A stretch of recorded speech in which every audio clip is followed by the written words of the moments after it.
glasses. Now you look weird without your glasses I feel weird without them, too. All right. Skip, man, how you doing? You did win a case for me last night. Now, I did win 3 from you last Friday night. So for the last 5 days, I'm still up 1 case, and I'm up like 40 overall. And I got 10 riding on my Dallas Cowboys to win the NFC East. Here we go. We might be even by the end of the night. We'll see. We might be even by the end of the night. Yeah. Ooh, so much to get to today, but let's start with last night's game, because LeBron wasted no time in his return following a brief 1-game suspension. The Kings' shooting was on fire as he scored 8 of his 39 points in overtime to help the Lakers steal a 124-116 win.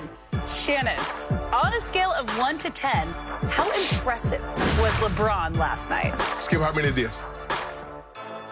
How many is that, Skip?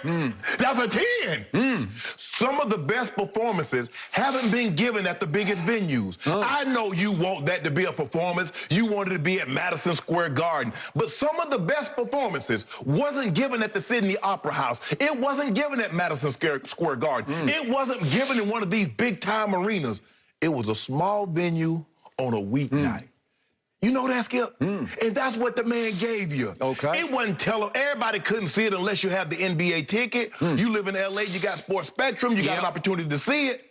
But you witnessed something, and you knew the moment that man stepped on the court, there's an aura around him that you feel that something is great. You see how those other guys, you look at Malik Monk and how he played. You look at Wayne Ellington and how he played. Look at Dwight Howard, give you like 7, 8, 9 minutes, but goes 4 for 4. Melo is a different player. There's something about this man, Skip. I can't quite put my finger, but I've heard about it. I've read about it in a certain book. The oldest book I've read about people like that have this kind of power, this kind of influence. Wait, you just suggested he's biblical? Is that what we're talking about? That's something. It was like king. He's a creation by the man upstairs. King. He was sent to earth to show us the way, to lead us out of the wilderness? Is that what we're suggesting? To lead franchises that's been downtrodden, to lead them to the promised land. Yeah, like the Cleveland Cavaliers, like the Lakers that were downtrodden for a decade. He brought them back to prosperity and to prominence. But back to my original schedule. Skip, now, we talked about this yesterday. When that line went from 1.5 to 4.5, I said, Skip, something ain't right. Somebody's not playing tonight. I said, there's probably AD ain't playing. Ain't no way unless somebody comes down and drop $3-4 million. That's the only way the line's going to move like that, unless there's an injury or somebody they know someone's out. They knew Anthony Davis was not going to be playing. They moved that line. Somebody lost a lot of money. Go James said, I'm gonna win somebody some money. 39 points. 5 threes, 8 or 9 from the free throw line. Skip, with 2. Now, you told me now you want the man to drive. Now, he felt the game out in the first quarter, Skip. He was feeling out, get everybody involved, only had 5 points. And then the second quarter, he gets 12 points on 5 of 5 shooting from the floor. So he's like, okay, this is how it's going to be. And then in the third quarter, he's kind of feeling it like everybody, and he feels the game starts to get away. But in that fourth quarter, it clicked. Did it? This is what I need to do. Hey, Jim, drop the track, DJ. Skip, he was in his bag. Was he? He was in that bag. Now, remember now, it's been a while because he might have left some stuff at home. He's been in and out of the lineup. Are you going to talk through the whole show or just maybe 2/3 of it? Jim, can we see some of the things that he was doing? Some of this virtuoso. I know you witnessed it. I started to come over and knock on your door. Yeah, I bet you did. Look at this, Skip. That's straight to the basket with the left hand on Sabonis. They really guarded that. Okay, what about this here, Skip? Okay.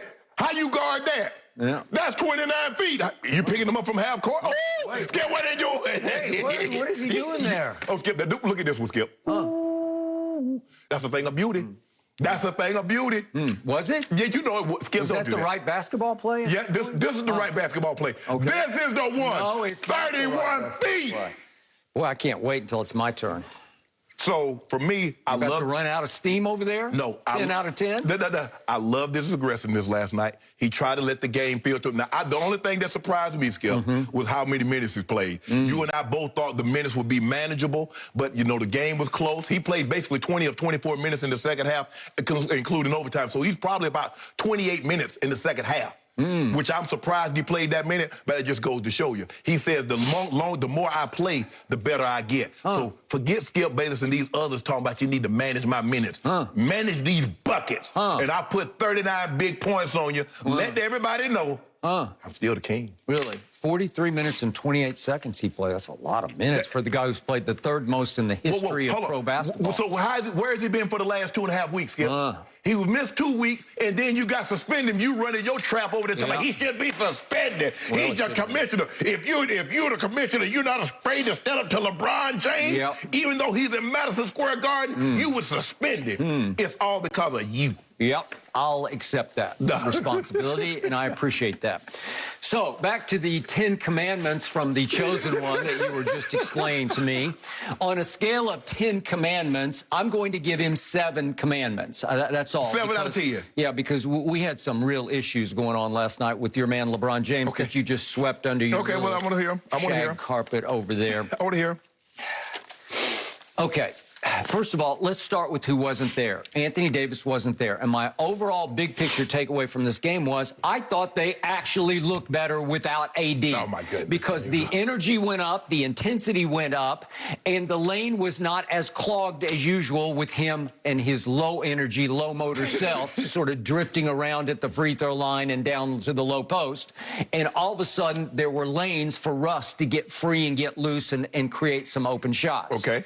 Okay, so you did beat me out of a case because I did take the Pacers at home, and in each quarter that they played, it looked like the Pacers were about to take charge. Am I right about that? They did. They would pull away by 8 or 10 or 12, and then all of a sudden the Lakers would fight back. So what did we see in the fourth quarter? Would you believe that your Lakers trailed 91-82 with 10:37 left in the game? So I'm going to give them this. They scratched and they clawed. And they fought back tooth and nail to pull this one out in overtime. Am I right? Okay, so who was the star of the fourth quarter? Was it LeBron James that you gave a 10 out of 10 to, that you called a virtuoso performance for?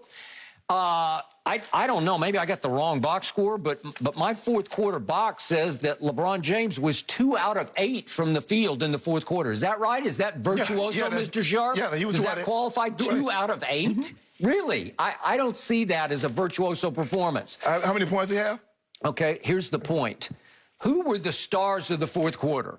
Who were the goatish players in the fourth quarter? Could it be Malik Monk and Wayne Ellington for your Lakers? I didn't mention that. So here's what happened. Here's the truth of what happened. If we could see some real video here. Okay, what's the first thing that happened? Malik Monk, boom. Assist from LeBron. That's 9:17. That cut it to 6. And then here comes Wayne Ellington. This is with 8:26 left. Assist from LeBron. Wayne Ellington says, I got this. That cut it to 3. And then guess what happened at 7:54 left in this game? Wayne Ellington from the corner. Hockey assist from LeBron. Tied. The score is tied. Then LeBron missed a jumper, of course. And then here comes Ellington back again with 6:10 left. Boom. And guess what? That cut it back to 2. And then here comes Malik Monk at 4:35 left. Wait a second. The Lakers are ahead. I about fell out of my chair. That's right. So those guys combined to make 5 straight threes from 9:17 down to 4:35. And all of a sudden I look up and it's 101-100 visiting team. The Lakers were ahead thanks to Monk and Ellington and Monk and Ellington some more. 3 for him, 2 for Monk. Don't you think that should be combined in your 10 rating for LeBron? Shouldn't that at least drop him down to a 9? No, because guess what? Who's the leading scorer in the fourth quarter?